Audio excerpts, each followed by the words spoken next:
시청자 여러분 안녕하십니까. 2월 17일 시사정담 시작하겠습니다. 시청자 여러분, 청와대가 궁중 암투로 난장판 상황입니다. 검찰 고위 인사에서 패싱당한 신현수 민정수석이 2번이나 사표를 제출하면서 문재인 대통령에게 반기를 든 상황인데요. 민정수석실에서 무슨 일이 벌어지고 있는지 이종군 전 대일리안 편집국장님과 짚어보도록 하겠습니다. 이 국장님. 네, 안녕하십니까. 참 매우 이례적인 일이 청와대에서 벌어지고 있는데요. 네. 일종의 뭐 권력 암투랄까, 네. 공중 암투가 벌어진 거고 있는 것 같은데, 네. 신현수 민정수석이 지금 알려주기로는 지난 9일이고, 그러니까 설 지난 15, 16일 어제 아니면 그저께 네. 2번 사표를 제출했다고 해요. 네네. 대통령한테 이렇게 2번 사표 제출한 애가 있습니까? 없죠. 그러니까 지금 있을 수 없는 일이 벌어지고 있는 겁니다. 예. 첫 번째는 청와대 민정수석이 임명된 지 한 달 조금 넘어서 이렇게 2번씩이나 사표를 낸 적이 없죠. 불가능하죠. 그렇죠. 그건 민정수석이 아니더라도 청와대는 청와대 비서실 직원들은 사실상 죽으라면 죽는 사람들, 로얄티가 있는 사람들이 있거든요. 충성심으로 뽑는 것이고, 장관이나 이런 내각과 전혀 다르지 않습니까? 그저 비서는 비서일 뿐이다. 즉, 대통령을 향해서 정말 그 충성심이 강한 사람들의 집단이기 때문에 사표를 던진다? 이것도 자기 마음대로 하는 거 아니잖아요. 다 대통령의 의중에 따라서 하는 것이고 바깥으로 이렇게 알려지게 만들지도 않죠. 예. 그리고 또 민정수석이라는 자리, 다른 자리는 또 모르겠지만 민정수석은 그 정권을 뒷받침해주는 가장 큰 요직 아닙니까? 기둥이죠. 기둥이죠. 가장 내밀한 부분까지 전부 다 알고 있고 또 공직기강을 바르게 세워야 되고 이 대통령의 어떤 복심을 가장 잘 알고 있는 사람, 그런 사람이 민정수석인데 이 사람이 40일 만에 공개적으로 2번씩이나 사표를 던졌다. 교수님께서 말씀하셨듯이 지금 청와대엔 분명히 무슨 일이 있고 그것이 완전히 정말 난장판인 상황까지 이르렀다라고 지금 진단하는 가장 큰 이유가 바로 거기에 있습니다. 그러니까 대통령이 사표를 제출했는데 그걸 돌려주면서 만류를 했는데도 불구하고 또 낸 것 아니겠습니까? 네. 그러니까 신현수 민정수석 입장에서는 더 이상 청와대에 내가 있을 이유가 없다. 네. 그런 걸로 보여지는데, 알려지기로는 지난번 검찰 고위 인사, 네. 그것도 몇 명 안 됩니다만 4명이죠. 인사가 있었는데 네. 그 인사에서 신현수 민정수석이 사실은 박공계 장관의 파트너가 돼서 검찰 인사를 협의하고 네. 대통령한테 재가를 받아야 하는데 네. 거기서 완전히 배제됐다는 거죠. 왕따당했다 그런 얘기 아닙니까? 그런 분은 있을 수가 없죠. 그렇습니다. 자, 첫 번째 그 사표를 냈다는 날짜를 한번 주목하시면 될 것 같습니다. 9일로 알려졌는데 사실 일부 언론에서는 8일에서 9일 사이다. 예. 8일일 수도 있고 9일일 수도 있다. 그리고 또 2번째 사표도 15일일 수도 있고 16일일 수도 있다. 이 복수의 날짜를 지금 보도를 하고 있습니다. 8일이나 9일이라는 건 무슨 뜻이냐면 바로 직전 일, 즉 7일이죠. 일요일에 전격적으로 4명의 검찰 인사가 지금 발표된 날입니다. 예. 사실 검찰 인사라는 것이 떳떳하면 평일날 그냥 인사하면 되는데 일요일날 2시에 인사를 해요. 그런 적이 없거든요. 이건 뭔가 어떤 해석을 낳게 만드는 것인데 어쨌든 인사가 발표가 되고 그 다음날 민정수석이 사표를 제출했다? 그 인사와 나는 무관하다. 그 인사 나는 반대세. 라는 그런 의미로 지금 받아들여질 수밖에 없는 것이고, 그래서 이제 여러 가지 추적을 하는데 사실상 이겁니다. 사실 인사 참사가 지금 벌어지고 있는 게 교수님 조금 더 위로 올라가 보면 민정수석이 지금 연달아 2사람이 지금 이렇게 사표를 제출한 거예요. 바로 이 신현수 바로 직전에 김정호 수석 아시죠? 4개월 만에 지금 사퇴하지 않았습니까? 그래도 김정호 수석은 명분은 좀 있죠. 그때 징계 문제에 대해서 윤석열 총장의 대통령한테 올린 보고문이 너무 그 결과하고 달랐기 때문에 거기에 대해서 책임을 진다는 측면이 있지만 지금은 그런 게 없지 않습니까? 무슨 명분이 없어요. 자기들끼리 지금 싸우고 있는 그런 상황 아닙니까? 그렇죠. 네 분이란 말이에요. 그렇죠. 근데 제가 드린 말씀 뭐냐면 바로 김종호 때를 한번 생각해 보시면 김종호가 사실상 이 문재인이 언제나 문재인 대통령이 검찰은 안 된다. 민정수석 무조건 비검찰, 비법적으로 예. 하자. 그래서 처음에 조국 교수 출신, 그 다음에 김조원, 예, 그렇죠. 김조원, 그다음 감사원 출신, 예. 김종호까지 감사원 출신이거든요. 예, 예. 그랬다가 지금 그 윤석열 징계로 이 지지율이 급락을 해버렸어요. 그때 예, 당시에 예. 막 30%대로 급락을 하니까 아 뜨거 하고 김종호 내치고. 하긴 싫지만 검찰 출신 신현수를 데리고 왔단 말이죠. 네. 당시 기사들을 보면 여러 가지 각도로 나옵니다. 이제는 검찰 관계를 바꾼다. 추미애가 했던 것과는 정반대로 한다. 즉 신현수가 검찰 출신임에도 불구하고 어쨌든 이렇게 임명한 건 이제 다독여가면서 지지율이 워낙 급락했으니까. 그런데 그걸 배반한 거예요. 지금 그러니까 이게 다 다독이고 가야 된다. 그리고 윤석열하고 만나서 아마도 제가 그 보도에 의하면 신현수하고 얘기를 좀 맞춰가고 있었던 그 상황이었던 것 같아요. 그래서 신현수가 어쨌든 내가 이 윤석열하고 어느 정도 전임 김종호가 만든 그 이 지지율 추락을 내가 바꿀게라고 해서 왔는데 알고 봤더니 뒤통수를 맞은 거예요. 왜냐하면 아니. 수석이 위지 장관이 위입니까? 수석은 대통령의 복심이고 장관 마음대로 할 수 있는데 장관이 감히 자기를 수석을 배제하고 비서관하고 인사를 만든다? 그런 경우가 있습니까, 교수님? 그러니까 박범계도 그런 상황을 모를 리는 없고 신현수 수석은 문재인 대통령의 진짜 뜻을 반영하지 못하고 있다고 생각하고 문재인 대통령의 진짜 뜻은 이광철, 지금 민정비서관을 통해서 전달된다고 보고 있기 때문에 네네. 신현수를 배제하고 이광철하고 직접 다이렉트로 인사 문제를 해배웠고 대통령한테도 이광철이가 가서 결재를 받았다는 거 아닙니까? 그렇죠. 그러니까 신현수로서는 문재인 대통령이 전화까지 걸어서 자기 공직에 안 나가겠다 다시는 그런데도 불구하고 간청을 해서 들어왔는데 어떻게 보면 문재인 대통령이 배신을 때린 것이죠. 그렇죠. 그때 뭐 여러 가지 약속도 했다는 거 아닙니까? 윤석열과의 관계도 좀 개선을 하고 검찰 인사도 정상화시키겠다. 뭐 이런 약속도 문재인 대통령이 했다는데 그것을 지금 과거에 조국, 추미애 라인 중심으로 고위 인사가 이루어져 버린 것 아니겠습니까? 그러면은 신현수 입장에서는 거기 있어야 할 이유가 없죠. 그렇죠.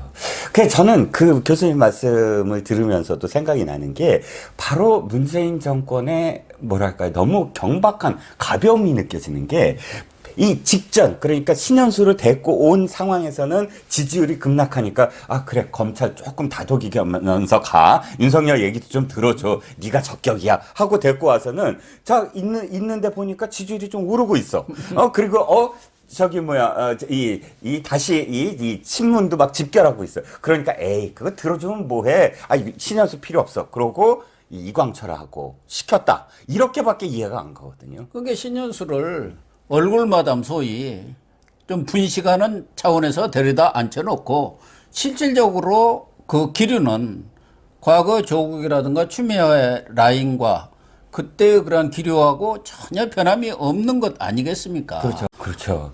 그 저도 참 여러 가지로 이해가 안 가는 상황입니다. 왜냐하면 신현수라는 사람은 사실 문재인 대통령이 검사 중에 딱 두 사람을 신임을 했대요. 예. 한 사람이 신현수. 그러니까 얼마나 신임을 했으면 초대 국정원 기조실장, 기획조정실장. 그러니까요. 교수님께서는 너무 잘 알고 계시겠지만 국정원의 기조실장은 아무나 안 시키잖아요. 인재예요. 사실상. 예. 국정원장 밑에서 그렇죠. 인사와 예산을 다 주무르지 않습니까? 그렇죠. 검찰로 말하면 검찰국장 댁이거든요. 더군다나 문재인 대통령이 되자마자 국정원을 뒤집어 놓은 가장 큰 그 힘이 기조실장한테 나오는 거잖아요. 인사 네. 예산 다 휘어잡고서는 그 안에 내부에 있는 거 다 털어갖고 국정원을 그 문재인 대통령 입장에서는 개혁하는데 혁혁한 공을 세워라 그러고 거기 보낸 거고 너무나 자기가 알고 있는 사람 그렇게 해서 간 사람이고 또 더군다나 2019년도 10월 달에 기사를 한번 봤는데요. 네. 양정철이 그렇게 친하대요. 신현수하고.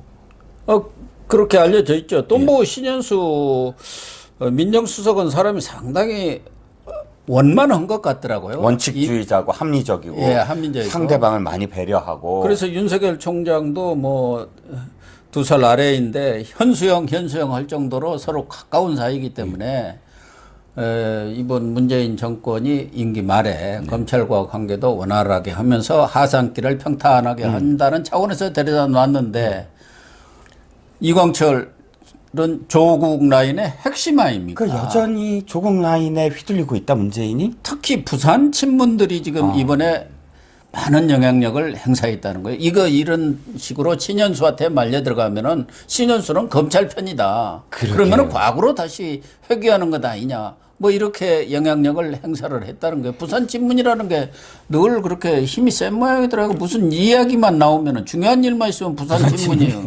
그 이제 신현수도 사실 부산 친문에 넣었다라는 얘기가 참 있었어요. 네. 검찰 출신인데도 불구하고 어떻게 거기 가냐. 근데 저희 그게 이해가 안 가는 거예요.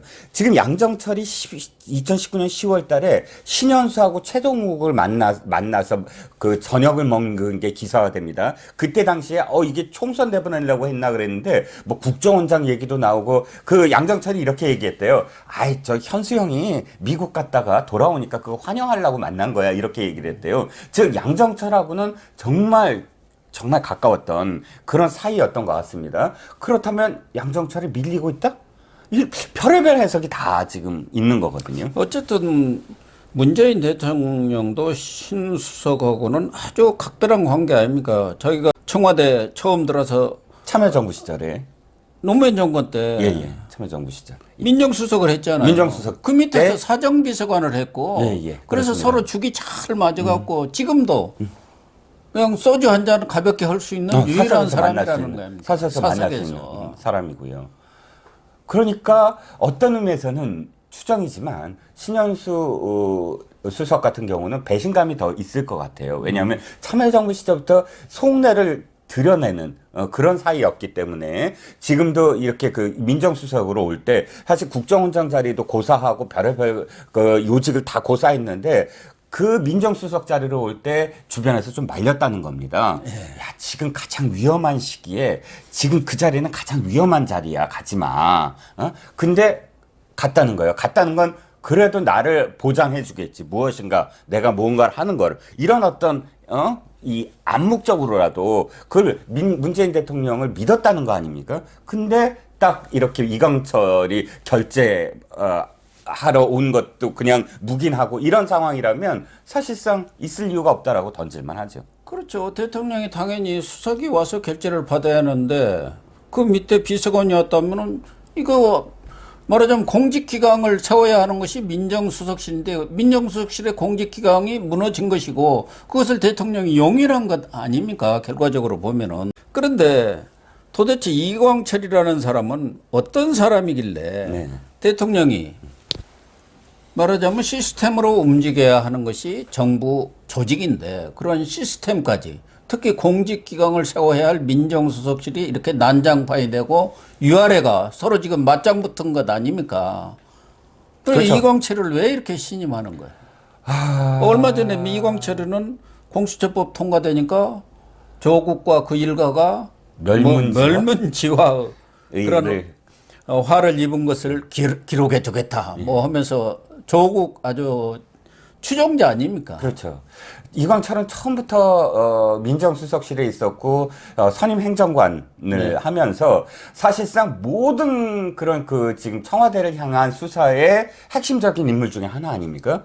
옵티머스 때도 등장하고 뭐 옵티머스 때도 그 이모 행정관 때도 이광철이가 데려왔다는 거 아닙니까? 그렇죠. 그리고 또 울산시장 선거 개입에도 이름이 오르내리고 그런 상황 속에서 그 이전부터 뭐 참여연대 민변 출신의 어떤 변호사였는데 중요한 건 정권의 핵심적인 그런 그 비리라든지 이런 것들을 꿰차고 있다? 그것을 움직이지 못할 그런 어떤, 뭐랄까, 살아있는 증거? 이런 거 아닙니까? 그러니까 정권에서는 이광철을 쉽게 내치지 못한다?